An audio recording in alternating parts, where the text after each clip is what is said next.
હવે વાત કરીએ રાજકોટની વડાપ્રધાનની અપીલ પર સ્વનિર્ભર શાળા સંચાલક મંડળે પ્રતિક્રિયા આપી છે। ઓનલાઈન શિક્ષણ અંગે વડાપ્રધાનની અપીલ પર વિવિધ પ્રતિક્રિયાઓ મળી રહી છે। ત્યારે રાજકોટમાં સ્વનિર્ભર શાળા સંચાલક મંડળની પ્રતિક્રિયા સામે આવી છે, જેમાં રાષ્ટ્રહિતમાં સરકાર સાથે ખભે ખભો મિલાવવા શાળા સંચાલકો તૈયાર છે।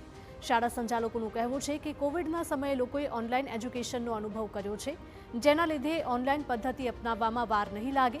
આ સાથે જ શિક્ષકો અને વિદ્યાર્થીઓ પણ ઓનલાઈન શિક્ષણ પદ્ધતિથી વાકેફ છે। ત્યારે હાલના સંજોગોમાં દેશના હિતને ધ્યાનમાં રાખીને સરકારની સૂચના પ્રમાણે પગલાં લેવાની શાળા તંત્ર પ્રતિક્રિયા આપી રહ્યું છે। પરિસ્થિતિને જોતા વડાપ્રધાન નરેન્દ્ર મોદીએ દેશની સ્કૂલોમાં ઓનલાઈન શિક્ષણને લઈને તૈયાર રહેવા માટેની એક અપીલ છે તે કરવામાં આવી છે। મારી સાથે શાળા સંચાલક ડીવી મહેતા સર છે, આપણે તેની સાથે વાત કરીશું। સર, જે રીતે નરેન્દ્ર મોદીએ લોકોને અપીલ કરી છે કે પેટ્રોલ અને ડીઝલનો ઓછામાં ઓછો ઉપયોગ કરે, શાળા કોલેજોમાં પણ ઓનલાઈન શિક્ષણ ઉપર ભાર મૂકવામાં આવે તેવી એક અપીલ કરવામાં આવી છે, કઈ રીતે આ અપીલને જોઈ રહ્યા છો તમે? સર્વે દર્શક મિત્રો નમસ્કાર।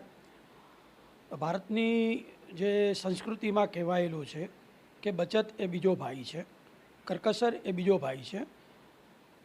તમે જે પૈસા બચાવો છો એ તમે પૈસા કમાયા બરોબર છે।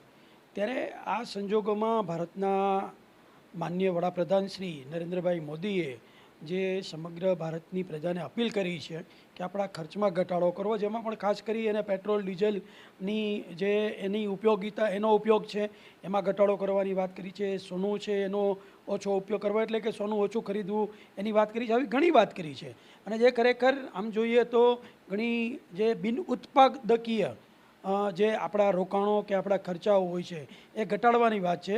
ત્યારે અત્યારની સાંપ્રત પરિસ્થિતિ આપણે સમજીએ કે સમગ્ર વિશ્વ આજે 60થી વધારે દેશોમાં છેલ્લા 2 મહિનાથી આ પ્રકારનો લોકડાઉન અથવા વર્ક ફ્રોમ હોમ અથવા જે છે એ બચત કરવી આવા અભિગમ છે જ।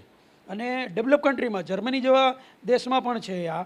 તો ત્યારે ભારત દેશમાં આ વાત વડાપ્રધાન શ્રી કરે તો એમાં મને કશું અજુગતું લાગતું નથી, કારણ કે મેં વાત કરી કરકસર એ આપણો બીજો ભાઈ છે। ત્યારે સામાન્ય સંજોગોમાં પણ વ્યક્તિએ કરકસર કરવી જ જોઈએ। આ જ્યારે વિશિષ્ટ પરિસ્થિતિ છે કે જેમાં સમગ્ર વિશ્વ અત્યારે આ જે પ્રોબ્લેમ છે, આ મુશ્કેલી છે એનો સામનો કરી રહ્યું છે, ત્યારે મને એવું લાગે છે કે ભારતની પ્રજાએ પણ અમને સારો રિસ્પોન્સ આપવો જોઈએ અને આપણે પણ જ્યાં કંઈ પણ બચત કરી શકતા હોય એ કરવા માટેની આપણી માનસિકતા હોવી જોઈએ।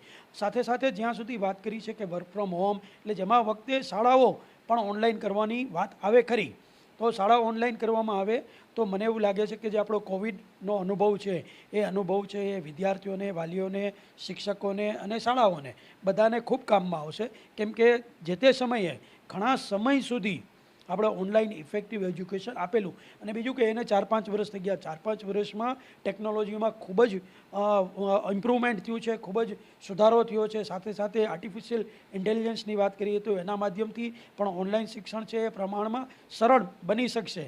અને જો રાજ્ય સરકાર કે કેન્દ્ર સરકારનો આ પ્રકારનો અમને કોઈ પણ કોલ આવશે, અમને આ પ્રકારની કોઈ પણ પ્રકારની સૂચના આવશે તો સ્વનિર્ભર શાળા સંચાલક મંડળ છે એને સારો એને રિસ્પોન્સ આપશે અને એનું સંપૂર્ણપણે પાલન કરવાની પૂરેપૂરી કોશિશ કરશે। કોવિડનો સમય હતો અને ત્યારે પણ જે તમામ શાળાઓ છે તેમને ઓનલાઈન એજ્યુકેશન છે તે કર્યું હતું અને તેને હવે વર્ષો વીતી ગયા છે। ત્યારે ટેકનોલોજી છે તેમાં પણ વધારો થયો છે અને લોકો, ખાસ કરીને શિક્ષકો અને વિદ્યાર્થીઓ છે તે પણ આ પ્રકારના ઓનલાઈન એજ્યુકેશનથી અવગત છે। એટલે જો કોઈ એવી સ્થિતિ આવે કે શાળાઓમાં ઓનલાઈન શિક્ષણ શરૂ કરવું પડે તો શાળા સંચાલક મંડળ છે તે તૈયાર છે તેવું સ્પષ્ટ કરી રહ્યા છે। કેમેરા પર્સન ભાવેશ લશ્કરી સાથે મોહિત ભટ્ટ, TV9 રાજકોટ।